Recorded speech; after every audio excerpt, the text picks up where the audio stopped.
Hi guys! Welcome to my YouTube channel po. New day, new video po tayo ngayon. Pag-usapan po natin tungkol po sa katanungan ng isa sa mga subscribers po natin. Papaano na daw po kung ang pensioner po ay bedridden na po at hindi na po makapunta ng bangko para i-update ang kanyang ATM card. Madali lang pong sagutin po iyon. Pwede po kayong kumuha ng authorization sa kanya. Gumawa po kayo ng authorization, papirmahan po sa kanya kung kaya pa po niyang pumirma, at syempre po i-attach po ang kanyang ID kung may mga available ID po sila, and then dalhin po ito sa pinakamalapit po na bangko po ng ating SSS pensioner.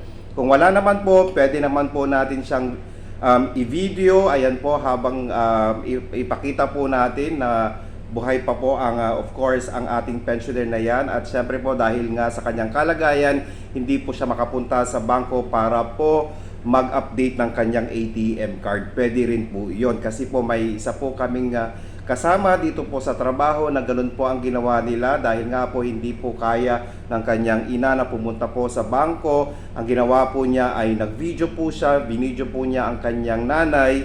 Siyempre kasama po noon ang date ng or kalendaryo po, para nagpapatunay po na updated pa po yung kanyang video or ang kanyang picture po, para po mapakita sa bangko na still buhay pa po ang may-ari po ng ATM card na yan. Okay?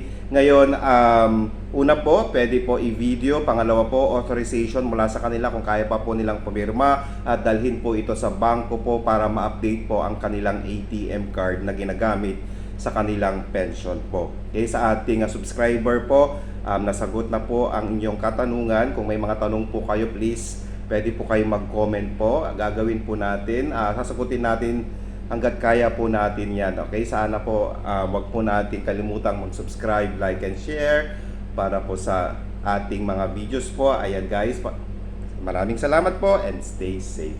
Bye-bye!